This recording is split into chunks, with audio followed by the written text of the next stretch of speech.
Hi friends, Shobha ಚಾನಲ್ಗೆ ಸ್ವಾಗತ.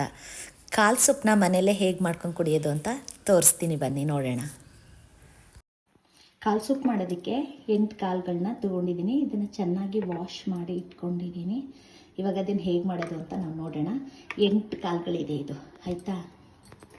ಒಂದು ಕುಕ್ಕರ್ ತೊಗೊಂಡು ಅದಕ್ಕೆ ಸ್ವಲ್ಪ 1-2 ಸ್ಪೂನ್ 3 ಸ್ಪೂನಷ್ಟು ಆಯಿಲ್ ಹಾಕ್ಕೊಳ್ಳೋಣ. ಈ ಥರ ಸಾಕು, ಇಷ್ಟೇ, ಅದರಲ್ಲೇ ಬಿಟ್ಕೊಳುತ್ತೆ. ಇವಾಗ ಒಂದು ಈರುಳ್ಳಿನ ಕಟ್ ಮಾಡಿ ಇಟ್ಕೊಂಡಿದ್ದೀನಿ. ಇದನ್ನು ಒಗ್ಗರಣೆಗೆ ಹಾಕ್ಕೊಳ್ಳೋಣ. ನಾವು ಇವಾಗ ತೊಗೊಂಡು ಇದನ್ನೆಲ್ಲ ಒಗ್ಗರಣೆ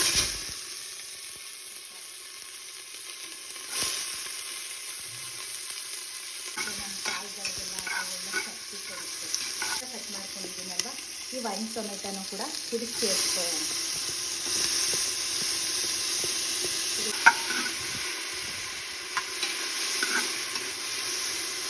ಒಂದು 1/4 ಚಮಚ ಅರಿಶಿನ ಪುಡಿ ಹಾಕೊಳ್ಳೋಣ.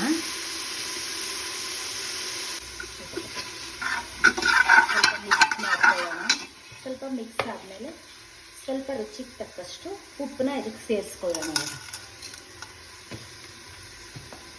ಉಪ್ಪನ್ನ ಸೇರಿಸ್ಬಿಟ್ಟು ಇದನ್ನು ಚೆನ್ನಾಗಿ ಮಿಕ್ಸ್ ಮಾಡಿ, ಈ ಥರ ಚೆನ್ನಾಗಿ ಮಿಕ್ಸ್ ಮಾಡ್ಕೊಬಿಟ್ಟು ಇವಾಗ ಇದಕ್ಕೆ ಕಾಳನ್ನ ಸೇರಿಸ್ಕೊಳ್ಳೋಣ. ಹಾಗೆ 1/2 ಚಮಚ ಖಾರ ಪೌಡ್ರ್ ಹಾಕ್ಕೊಳ್ಳೋಣ. ಏಕೆಂದರೆ ಜಾಸ್ತಿ ಖಾರ ಹಾಕೊಂಡ್ಬಿಟ್ರೆ ತುಂಬ ಖಾರ ಆಗಿಬಿಡುತ್ತೆ, ಸೂಪ್ ಕುಡಿಯೋಕ್ಕಾಗಲ್ಲ. ಅದಕ್ಕೆ ಖಾರನ ಕಡಿಮೆನೇ ಹಾಕ್ಕೊಳ್ಳೋಣ, ಸೂಪ್ ಕಲ್ವಾ, ಅದಕ್ಕೋಸ್ಕರ. ಆಮೇಲೆ ಅದನ್ನೆಲ್ಲ ಚೆನ್ನಾಗಿ ಮಿಕ್ಸ್ ಮಾಡ್ಕೊಳ್ಳೋಣ. ಇದನ್ನೆಲ್ಲ ಚೆನ್ನಾಗಿ ಈ ಥರ ಮಿಕ್ಸ್ ಮಾಡ್ಕೊಬಿಟ್ಟು ಖಾರದ್ದೆಲ್ಲ ಈ ಥರ ಮಿಕ್ಸ್ ಮಾಡ್ಕೊಬಿಟ್ಟು ಕಾಳುಗಳನ್ನ ಇದಕ್ಕೆ ಸೇರಿಸೋಣ. ಇವಾಗ ಈ ಕಾಳುಗಳನ್ನ ತೊಳೆದಿಟ್ಕೊಂಡಿದ್ದೀವಲ್ಲ, ಈ ಕಾಳುಗಳನ್ನ ಇದಕ್ಕೆ ಸೇರಿಸ್ಕೊಳ್ಳೋಣ. ಹೀಗೆ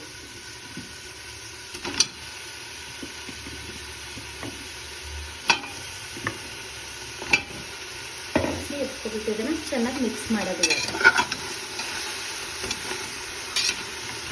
ನಾನು ಚಿಕ್ಕದಾಗಿ ಕಟ್ ಮಾಡ್ತಿಲ್ಲ, ಮಕ್ಕಳಿಗೆಲ್ಲ ಅದು ಚಿಕ್ಕ ತಿನ್ನೋದಕ್ಕೆ ಬೇಕಾಗುತ್ತೆ ಅಂತ ಉದ್ದುದ್ದಾಗೆ ಕಟ್ ಮಾಡ್ತಿದ್ದೀನಿ. ಕೆಲವೆಲ್ಲ ಚಿಕ್ಕದಾಗೂ ಕಟ್ ಮಾಡಿಸ್ಕೊಳ್ತಾರೆ. ಒಂದು ಚಿಕ್ಕ ಜಾರನ್ನ ತೊಗೊಬಿಟ್ಟು ಇದಕ್ಕೆ ಇವಾಗ ಇದಕ್ಕೆ ಬೆಳ್ಳುಳ್ಳಿ ಹಾಕೊಳ್ಳೋಣ. 1 ಗಡ್ಡೆ ಬೆಳ್ಳುಳ್ಳಿ ಮತ್ತು ಸ್ವಲ್ಪ ಶುಂಠಿ ಮತ್ತು 1-2 ಚಮಚ ಜೀರಿಗೆ, ಆಯಿತಾ. ಸ್ವಲ್ಪ 1 ಚಮಚ ಕಾಳು ಮೆಣಸು. ಇದೇ ನಾನು ಉಂಡೆ ಕಾಳು ತೊಗೊಳ್ತಾ ಇದ್ದೀನಿ, ಕಾಳು ಮೆಣಸು ಪೇಪರ್ನ. ನೀವು ಪೌಡ್ರ್ ಬೇಕಾದ್ರೂ ಹಾಕೋಬೋದು, ಏಕೆಂದರೆ ಕಾಳು ಮೆಣಸಲ್ಲಿ ಮಾಡೋದ್ರಿಂದ ತುಂಬ ಟೇಸ್ಟ್ ಕೊಡುತ್ತೆ. ಅದಕ್ಕೋಸ್ಕರ ಕಾಳು ಮೆಣಸನ್ನ ತೊಗೊತಿದ್ದೀನಿ. 1.5 ಸ್ಪೂನ್ ಹಾಕೋತಾ ಇದ್ದೀನಿ. ಹಾಗೆ ಸ್ವಲ್ಪ ಕೊತ್ತಂಬರಿ, ಇದನ್ನು ನುಣ್ಣಗೆ ಗ್ರೈಂಡ್ರ್ ಮಾಡ್ಕೊಳ್ಳೋಣ. ಇವಾಗ ರುಬ್ಕೊಂಡಿರೋದನ್ನ ಇದಕ್ಕೆ ಸೇರಿಸೋದು, ಆಯಿತಾ. ಇದು ಸೇರಿಸ್ಕೊಳ್ಳಿ. ನೀರು ಹಾಕಿ ಇದಕ್ಕೆ ಚೆನ್ನಾಗಿ ತೊಳ್ಕೊಂಡು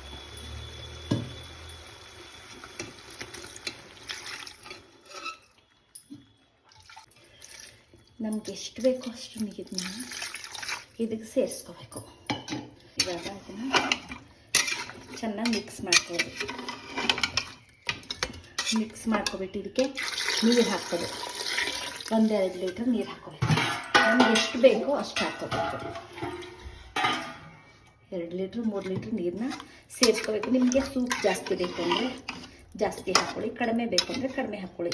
ಗಟ್ಟಿ ಬೇಕು ಅಂದರೆ ಸ್ವಲ್ಪ ಗಟ್ಟಿ ಮಾಡ್ಕೊಳ್ಳಿ. ತುಂಬ ಗಟ್ಟಿ ಅಲ್ಲ, ತುಂಬ ತೆಳುವು ಮಾಡ್ಕೋಬಾರ್ದು, ಮೀಡಿಯಮ್ ಇರಬೇಕಿದು.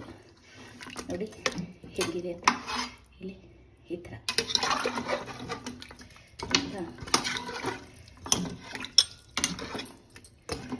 ಇದಕ್ಕೆ ಇನ್ನೂ ಒಂದು ಸ್ವಲ್ಪ ನೀರು ಹಾಕೋಣ ಇವಾಗ ಸೂಪ್ಗೆ. ಮತ್ತು ಸಪ್ಪೆನ ಅಂತ ಏನಂತ ಇವಾಗಲೇ ಟೆಸ್ಟ್ ಮಾಡ್ಕೋಬೋದು. ಸ್ವಲ್ಪ ಸಪ್ಪೆ ಇದೆ, ಸ್ವಲ್ಪ ಹಾಕೋಣ. ಸೂಪ್ ಅಲ್ವಾ. 3 ಲೀಟ್ರ್ ನೀರು ಹಾಕ್ಕೊಂಡಿದ್ದೀನಿ. ಇವಾಗ ಇದನ್ನು ಲಿಡ್ನ ಕ್ಲೋಸ್ ಮಾಡ್ತಾ ಇದ್ದೀನಿ. ಇದು ಒಂದು 8-9 ವಿಷಲ್ ಬಂದರೆ ಸಾಕು, ಅಥವಾ ನಿಮ್ಗೆ ಇನ್ನೂ ಬೇಕು ಅಂದರೆ ಇನ್ನೊಂದು 2 ವಿಷಲ್ನ ಇದಕ್ಕೆ ಕೂಗಿಸ್ಕೋಬೋದು. ನಾನು ಇವಾಗ ಲಿಡ್ನ ಕ್ಲೋಸ್ ಮಾಡಿ ವಿಷಲ್ ಕೂಗಿಸ್ಕೋತೀನಿ. ಇವಾಗ ಇದನ್ನು 110 ಕೂಗಿಸ್ತೀನಿ. ಇವಾಗ ನಾನು ಮುಚ್ಚಳನ ತೆಗಿತಾ ಇದ್ದೀನಿ, ಓಪನ್ ಮಾಡ್ತಿದ್ದೀನಿ ನೋಡಿ ಕುಕ್ಕರ್ನ. ಇವಾಗ ನೋಡಿ ಎಷ್ಟು ಚೆನ್ನಾಗಿ ಬೆಂದಿದೆ, ಎಲ್ಲ ಬಿಟ್ಕೊಂಡಿದೆ, ಅದರ ರಸ ಎಲ್ಲ ಬಿಟ್ಕೊಂಡಿದೆ, ತುಂಬ ಚೆನ್ನಾಗಿ ಬಂದಿದೆ. ನಾವು ಎಷ್ಟು ನೀರು ಹಾಕ್ಕೊಂಡಿದ್ವಿ ಅಲ್ವಾ, ನೋಡಿ ಇವಾಗ ಎಷ್ಟು ಕಡಿಮೆ ಆಗಿದೆ ಅಂತ. ಇವಾಗ ಬೆಂದು ಅದರಿಂದ ಓಪನ್ ಆಗಿದೆ ಮೂಳೆ, ಇದರಿಂದ ಸ್ಕಿನ್ನೆಲ್ಲ ಓಪನ್ ಆಗಿದೆ, ತುಂಬ ರುಚಿಯಾಗಿರುತ್ತೆ. ಇದು ಮಾಡ್ಕೊಂಡು ಕುಡಿಯೋದ್ರಿಂದ ನಮ್ಮ ಸ್ಕಿನ್ಗೆ ಮತ್ತು ನಮ್ಮ ಬೋನ್ಗೆ ತುಂಬಾ ಒಳ್ಳೆಯದು. ಹಾಗಾಗಿ ನೀವು ಕೂಡ ವಾರಕ್ಕೆ ಒಂದು ಸಲನಾದರೂ ಕೂಡ ಮಾಡ್ಕೊಂಡು ಈ ಥರ ಕುಡೀರಿ. ಹಾಗೆ ನೀವು ಕೂಡ ಮನೇಲಿ ಮಾಡ್ಕೊಂಡು ಕುಡಿದ್ಮೇಲೆ ಹೇಗಿತ್ತು ಅಂತ ಕೂಡ ಕಮೆಂಟ್ ಬಾಕ್ಸಲ್ಲಿ ತಿಳಿಸಿ.